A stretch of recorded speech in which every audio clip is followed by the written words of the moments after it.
C'est l'heure du journal sur Business 24 Africa. Voici les titres. En Côte d'Ivoire, un atelier national de présélection des projets prioritaires de l'État dans le cadre de la 6e édition du Fonds pour l'environnement mondial, en abrégé, FEM 6, s'est tenu ce mardi à Abidjan.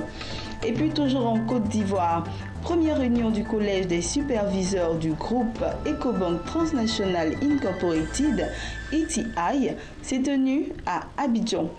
Voici pour le sommaire. Mesdames et messieurs, bonsoir et bienvenue sur Business 24 Africa. La Commission nationale du Fonds pour l'environnement mondial, CNFEM, en collaboration avec le secrétariat du FEM, les agents du FEM et le ministère technique, a organisé un atelier sur l'exercice national de présélection des projets environnementaux prioritaires de Côte d'Ivoire dans le cadre du FEM 6. Sécurité alimentaire, urbanisation et reboisement sont entre autres les programmes mis en avant lors de cet atelier. C'était ce mardi à Abidjan, Ami Kobor pour le reportage. Le Fonds pour l'environnement mondial FEM a mis à la disposition de la Côte d'Ivoire plus de 5 milliards de francs CFA pour le financement d'une vingtaine de projets porteurs de retombées positives pour l'environnement mondial. Quels sont les projets adaptés au financement FEM? Comment les formuler? C'est l'objectif de cet atelier de présélection des projets prioritaires de l'État pour la période 2014-2018. Donc nous commençons le 6e cycle du FEM 2014-2018 et mon but est d'aider la Côte d'Ivoire à comprendre les financements, les règles et puis aussi à trouver tous les programmes et les cofinancements possibles pour avoir plus de ressources. Donc en termes de critères de financement, d'abord le FEM est le mécanisme de financement des conventions internationales liées à l'environnement. Donc il y a des allocations par pays pour la Côte d'Ivoire pour la biodiversité, pour les changements climatiques, pour la lutte contre la désertification. Et puis il y a ensuite des programmes supplémentaires sur la gestion durable des forêts, sur le secteur privé, sur les mécanismes de transfert de technologie, d'adaptation. Et ensuite, il y a aussi des ressources qui ne sont pas à l'échelle nationale parce que le domaine ne s'y prête pas. Ça peut être sur les eaux internationales, par exemple, pour la gestion des eaux partagées avec plusieurs pays, que ce soit les eaux de surface pour le bassin de la Volta ou le bassin du Niger, que ce soit les eaux souterraines ou les eaux côtières aussi dans le cadre de l'écosystème marin du golfe de Guinée.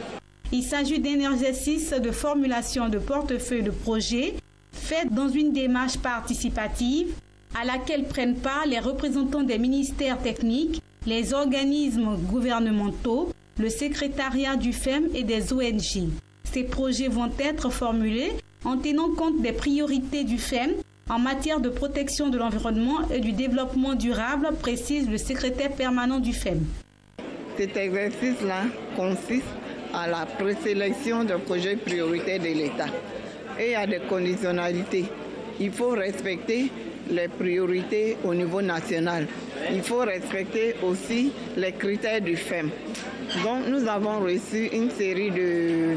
Nous sommes à 22 projets en ce moment et tous ces projets vont être analysés à travers les consultants et toutes les parties prenantes qui sont présentes pour arriver à faire la sélection des projets. On va les numéroter, projet prioritaire numéro 1 jusqu'à la fin. Mais cette présélection se fait aussi en fonction de notre dotation. On a parlé des ressources stars qui ne sont pas, on ne peut pas dire suffisantes, c'est des ressources, c'est notre dotation, c'est la dotation de la Côte d'Ivoire, 9 730 000. Donc c'est plus de 5 milliards, mais ça ne suffit pas pour l'ensemble des projets. Le Fonds pour l'environnement mondial FEM, créé en 1991, est un organisme financier indépendant qui accorde des aides financières aux pays en développement et aux pays pouvant prétendre à ces financements afin de réaliser des projets porteurs de retombées positives pour l'environnement mondial. Il apporte son concours à l'exécution de projets concernant la biodiversité, les changements climatiques, les eaux internationales, la dégradation des sols, la protection de la couche d'ozone, les polluants organiques persistants, la gestion durable des forêts, la gestion durable des produits chimiques. Et toujours en Côte d'Ivoire, l'actualité dans le secteur éducatif se résume en la grève des enseignants qui perdure depuis plusieurs mois déjà. Plusieurs écoles sont fermées dans diverses localités en raison d'un arrêt de cours observé par les professeurs répondant à l'appel de leur syndicat pour protester contre le non-paiement des effets financiers des avancements. Depuis ce lundi, les professeurs de lycées et collèges observent 3 jours de grève pour protester contre le non-paiement des effets financiers du déblocage des avancements indiciaires à la fin du mois de janvier 2015 et le non-paiement du stock des arriérés dus aux effets financiers du reclassement et de la bonification indiciaire.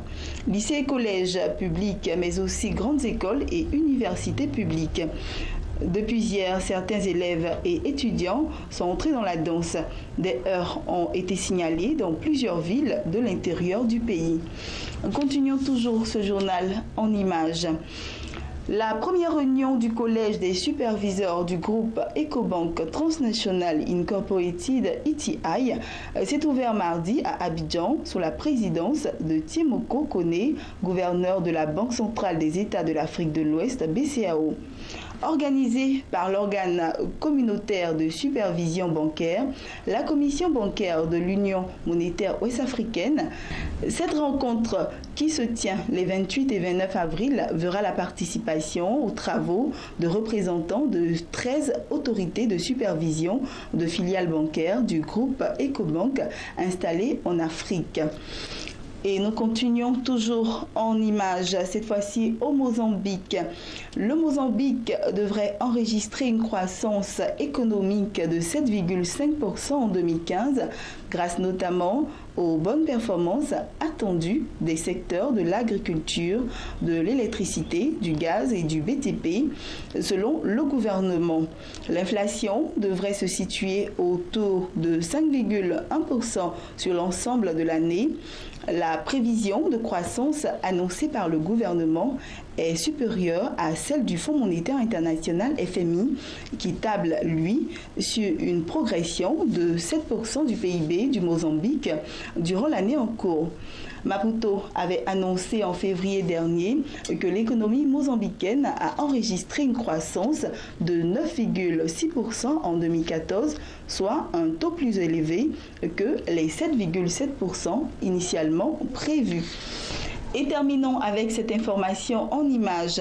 Le groupe bancaire panafricain Ecobank Transnational Incorporated a publié ses comptes pour l'exercice 2014, faisant ressortir un bénéfice avant impôt de 434 millions de dollars en hausse de 13% comparé à celui de 2013. Ce chiffre global est le fait que les commissions perçues sur les opérations de guichet automatique de billets ont représenté à la fin du mois de décembre 2014 7% du produit des activités autres que le placement de crédits et services assimilés, soit un total de 80 millions de dollars. Ce chiffre s'inscrit en amélioration lorsqu'on le compare aux 41 millions de dollars collectés par le groupe sur ce segment au terme des 9 premiers mois de 2013. Et ceci met un point final à ce temps d'information. Bonne suite de programmes et surtout, portez-vous bien.